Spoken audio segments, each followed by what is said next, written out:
Sometimes that happens. Usually it does fall, but occasionally it doesn't. And it's fine provided when you open the lid, it doesn't then decide to drop. Because if you've gone to all the effort of making the bond and then it falls off and smashes everywhere, that's going to upset you. So yeah, that's why we try and drop the wafer onto the lower platen before we open the lid. You could leave it attached there and hope that the clamp will hold it while it open the lid, but you always risk it falling and breaking your bond. Okay, we've got separation, so pump off, close the isolation valve. Once that valve's closed, we can start cooling with nitrogen. So we've got a little warning here, danger to equipment if air in the chamber and the pressure are greater than 1 millibar. This is okay if we don't have air in the chamber, we have nitrogen in the chamber, which is inert, so it's fine.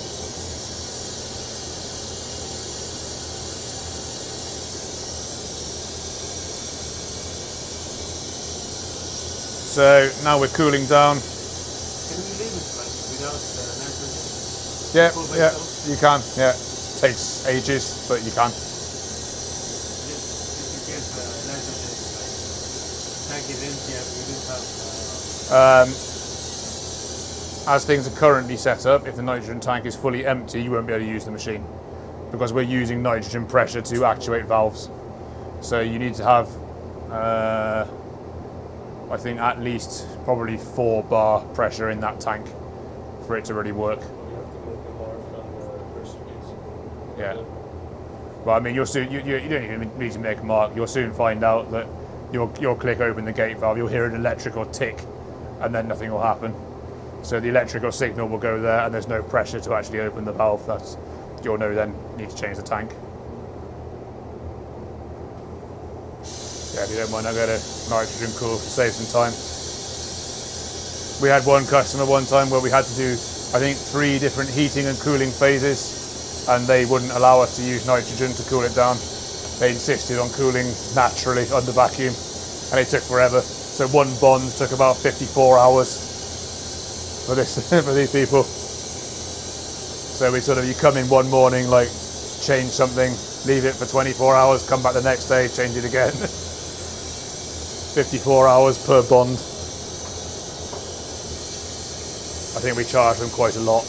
It tied up our machines for a hell of a long time while we were doing that bonds for them.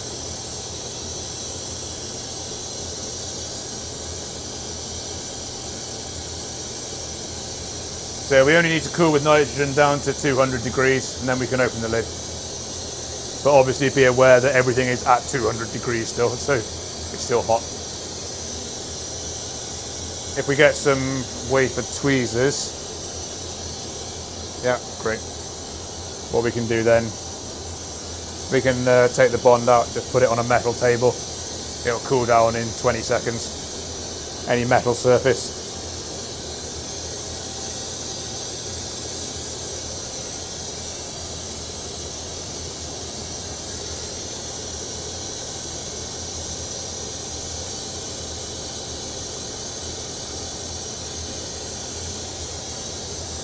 I think cooling from bonding temperature down to 200 uses about 800 litres of nitrogen. So if you leave it cooling naturally, it will save you a lot of nitrogen. But it'll cost you a lot of time.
So if we were doing alignment, we skip the alignment step during this bond, but if you were doing it, you do the alignment in between.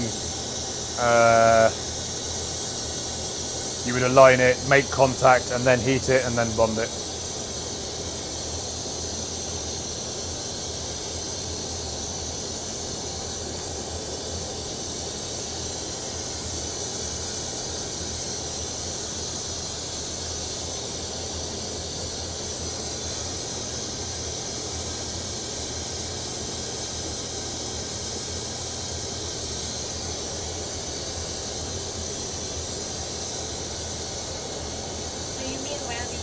Do the check of high vacancy Y check Yeah. before we turn on the heaters.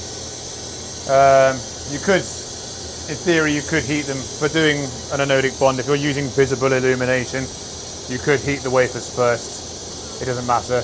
If you're doing a direct bond, you have to do the alignment first and then the heating, because otherwise the wafers become IR opaque and you can't see. Hot wafers, you can't see through hot wafers, basically. With infrared illumination. With visible illumination, you can, it's fine. So basically for both processes, we can do it. With what, sorry? Yeah, no. Yep. Okay.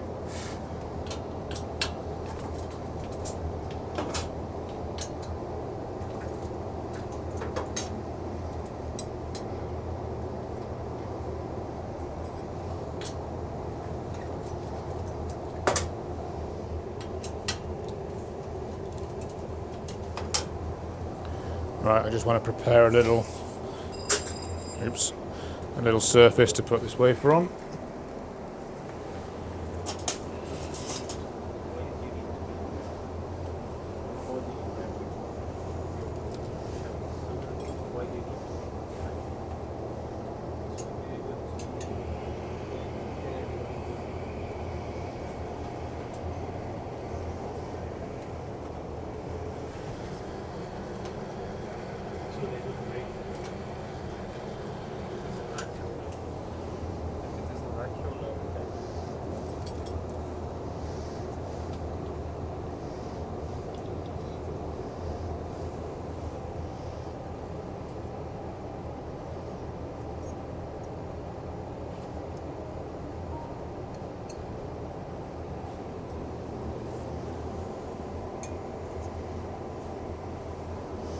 Okay, we'll leave that for a couple of seconds to cool down.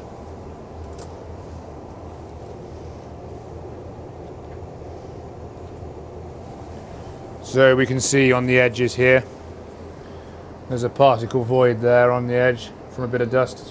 One here. You can see there's a few here and there, but the voids are quite tiny. Yeah. So with an anodic bond, particle voids aren't too big of a problem. With a direct bond, that there would be a circle sort of all the way around here probably. It would be huge. And at the edge there we've got, I think, seemingly a slightly bigger particle, or maybe a bit of a hair or something, which has slightly cracked the edge of the wafer. Did you, why is it cracked, was it? Or But you there's cracked a- it with a clamp?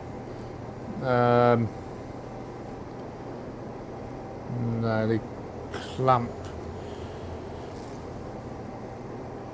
That's probably from a particle void as well, I think.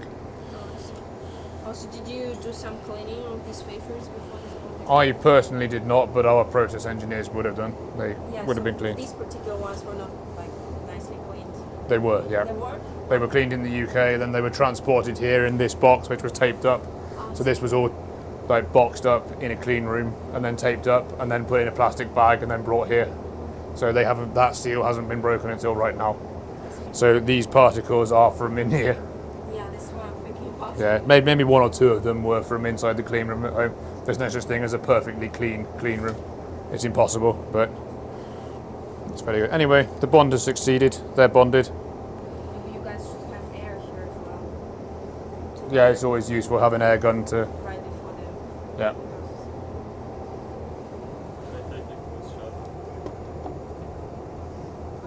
Next, maybe take a shot of this wafer. Oh, sure, yeah. You can keep these if you like. Sure.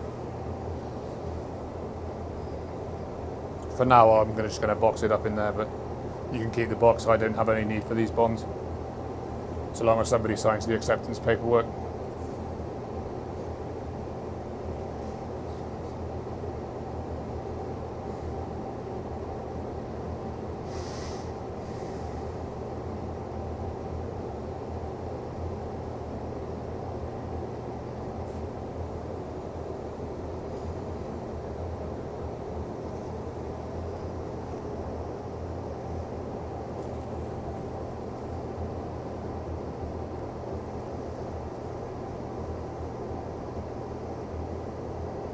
Looks like a big particle on the edge.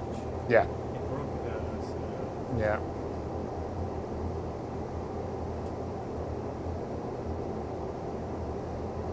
I don't think that would have been caused by the clamp because this side's the glass, so it would have been the clamp was holding it on this side here.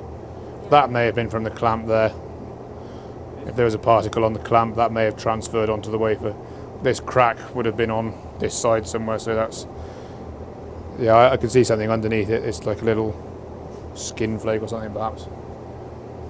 It's a little too dusty here. Yeah.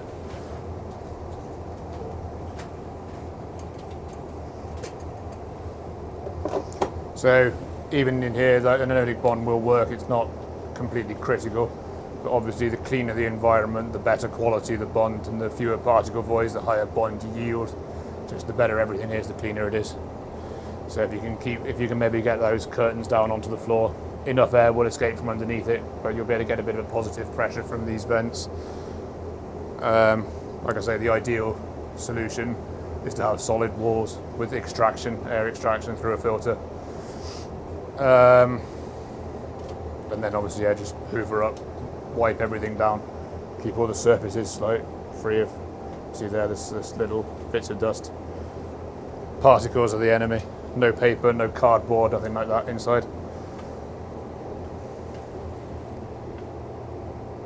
It's like there's a lot of little things that seem trivial. They all kind of add up, and direct bonding particularly is very, very sensitive to particles. So they are the absolute enemy. Okay, I think we've definitely got time to do a direct bond. So let's give that a try. The wafers will stick together temporarily, but should we try to use the pen and adjust it before we do? yeah, we should. You're right. We definitely should. I can show you how to do this now then while we do that. So to measure the height of the pin protrusion, we need to take this ring out of the way. Unfortunately, we have to use this tool to measure the pin height relative to the platen surface, and it can't fit with that in the way, so we have to remove it. Fortunately, it's quite simple to remove. There's simply 3 screws.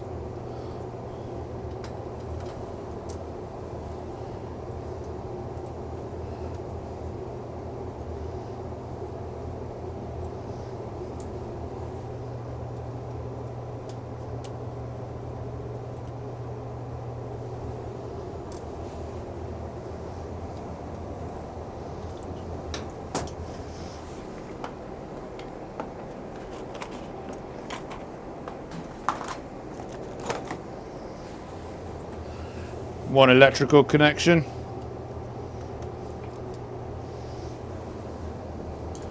And then that can just lift away.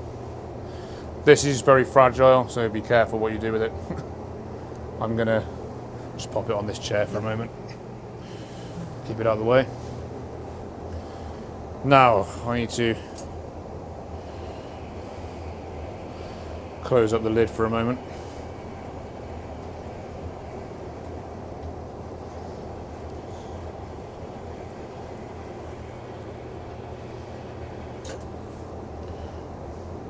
And lift those up out of the way. First, we have to remove this cover.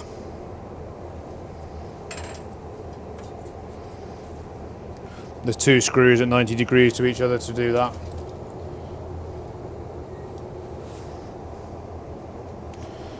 It's very easy to drop these screws and lose them underneath the grill, so try and take care not to do that.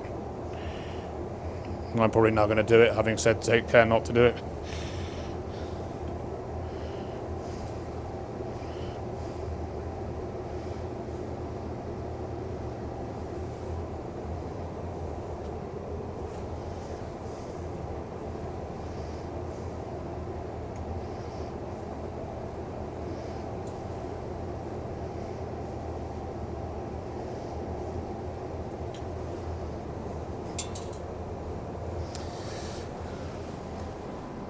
So yeah, exactly what I just said not to do, I've done immediately. Are they Come. magnetic? They might be actually, yeah. Not stainless?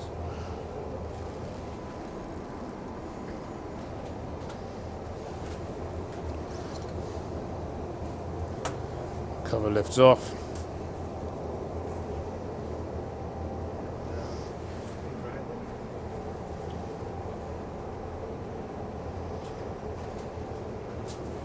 So the function of this pin, oh, he's gone.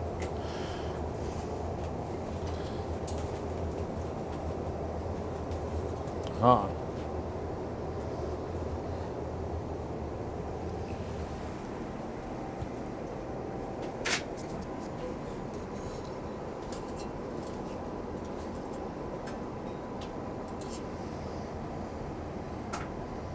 Probably stainless steel and not magnetic.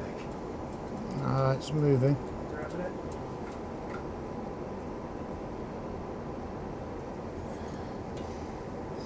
Looks like. It is grabbing it, but it's just not quite enough. Okay, not a oomph. Yeah, I think that's all right. We've got that moved. Hang on, I've got an idea. Yeah, there you go.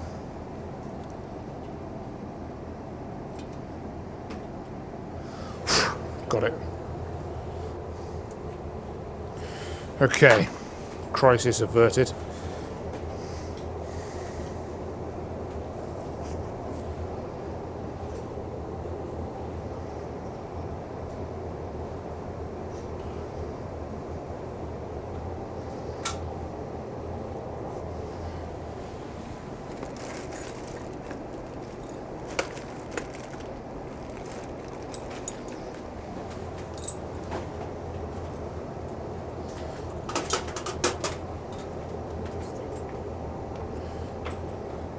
Alright, so the way this pin works, there's two halves to the mechanism. We've got the body and then the adjuster with a locking nut in between. The body has these two threaded holes in which hold the cover. Now, the idea is when you engage it, the body sits down on the lid and therefore you can't engage it any further. The adjuster here is what we're going to use to set the height of the pin. So once we've set the height, we lock it off with a locking nut, and then when you engage the pin, it can only protrude by whatever you set it to in the first place. So to do this now, I just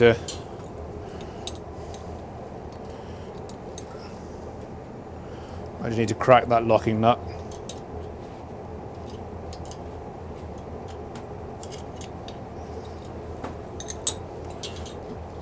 Move it out of the way. Now I can use the adjustment. So to set up the height, what I want to do is have the body sat flush on the lid. So that's kind of in its actuated position.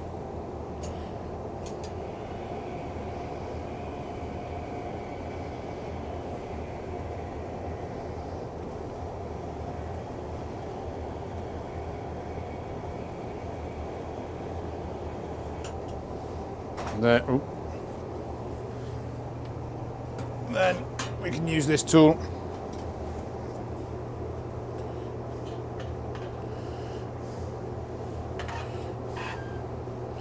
So I can measure the height of the platen somewhere nearby.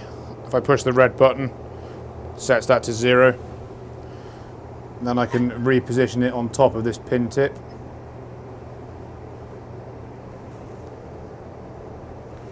So at the moment it's reading minus 20 microns, so it's currently sub-flush to the platen, so we do need to adjust it. Now, it's quite simple. We just screw in the adjuster. until we achieve about 100 microns. There we go. So having achieved the right protrusion, we want to lock it off with that nut. When you do the locking nut up, the value of the protrusion can often change, so it's just good to keep an eye on it up there.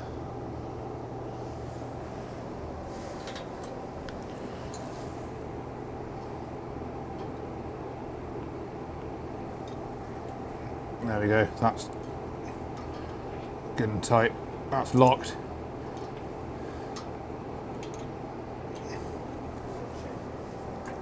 So now I'm going to unscrew the body. It retracts the pin. Screw the body back in, and we have 110 microns. That's okay. That's acceptable. So there we have a good protrusion setup. We can retract, extend, and we get a consistent protrusion. So that's good, that's set.